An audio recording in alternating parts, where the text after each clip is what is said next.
Assalamualaikum warahmatullahi wabarakatuh.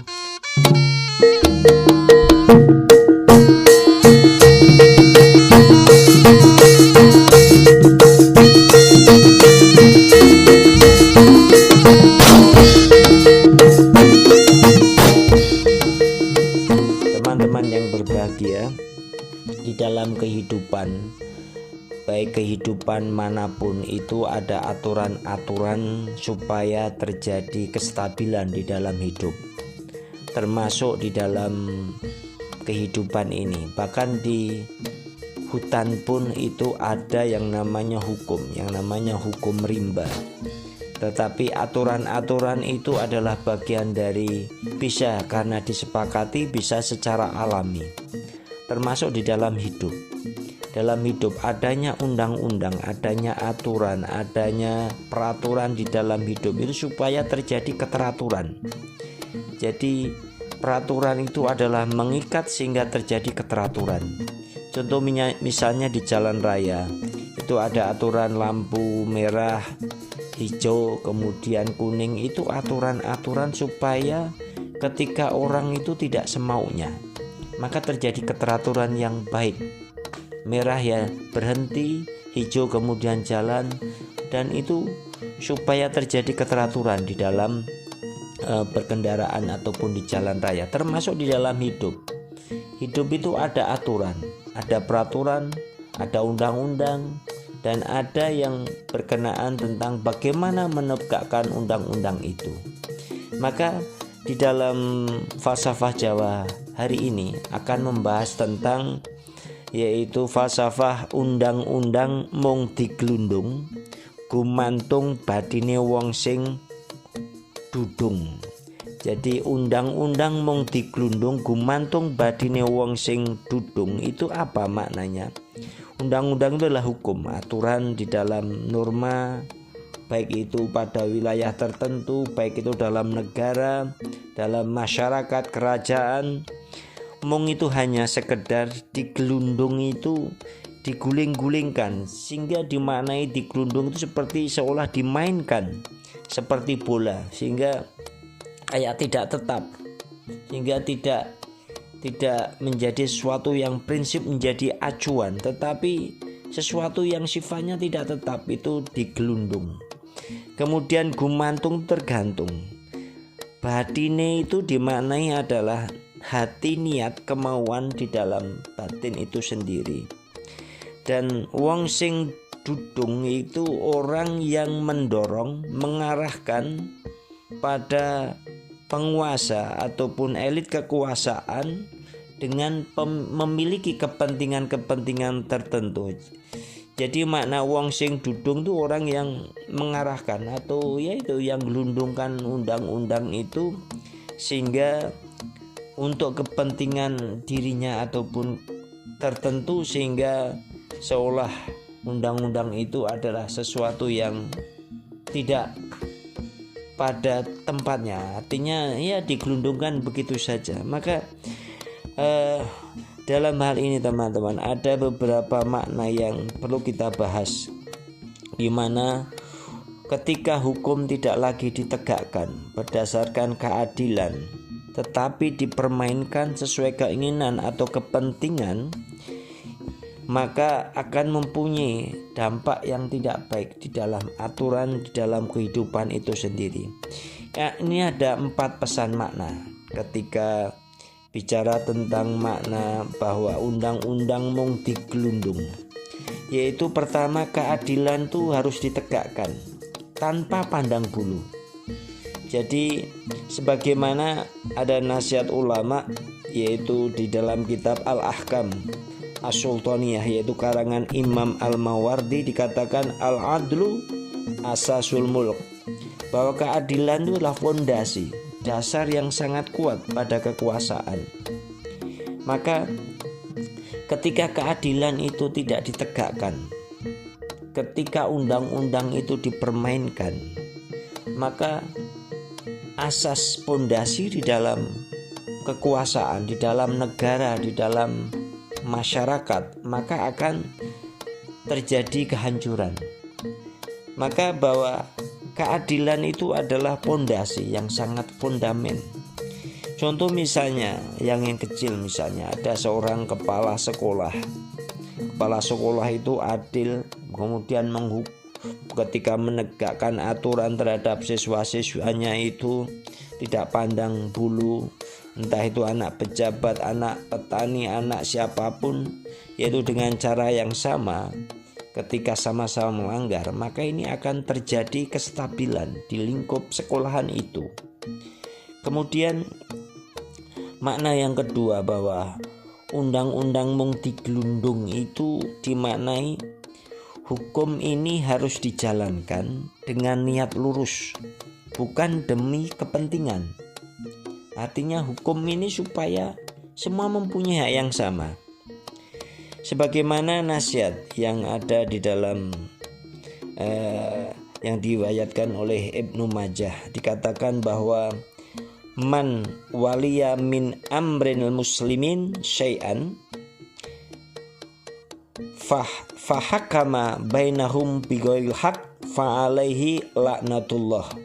Dikatakan barang siapa yang memegang urusan umat Islam lalu memutuskan perkara tidak dengan kebenaran, artinya tidak dengan keadilan, maka atasnya itu mendapatkan laknat Allah Subhanahu wa ta'ala. Ini sangat keras sekali memang keadilan, karena ini berkenaan tentang hak-hak kehidupan bermasyarakat, hak hidup, hak perlindungan, kemudian hak menjaga harga dirinya, hak perlindungan terhadap semua yang ada di dalam hidup bermasyarakat. Contoh misalnya di dalam kasus-kasus yang terjadi, misalnya seorang hakim itu menolak suap dan tetap memutuskan perkara sesuai bukti, meski terdakwa adalah seorang yang membesar, tokoh yang terkenal. Maka ketika hakim menolak suap dan tetap memutuskan perkara sesuai dengan fakta, sesuai dengan keadilan, sesuai dengan undang-undang yang ada, maka ini akan terjadi pelindungan, kenyamanan di dalam aturan itu sendiri. Kemudian ada makna yang ketiga dalam falsafah ini, bahwa pemimpin itu wajib bersikap jujur dan tidak mempermainkan aturan. Ini sebagaimana di dalam pesan di dalam Islam itu sendiri, la imana liman la amanata lahu wala dina liman la ahdalahu. Dikatakan bahwa tidak ada iman bagi orang yang tidak amanah, dan tidak ada agama bagi orang yang tidak menepati janji. Ini sesuatu yang sangat fundamental, bahwa di dalam kisah bahkan Nabi Muhammad SAW itu mengatakan kepada sahabatnya, seandainya Fatimah putriku, Fatimah binti Zahra putriku itu adalah seandainya mencuri, maka kan ia potong tangan. Artinya apa? Penegakan hukum, keadilan itu tidak memandang yang namanya apakah itu keluarganya, apakah itu teman koleganya. Selama aturan ini disampaikan dengan keadilan, maka akan terjadi kestabilan di dalam hidup.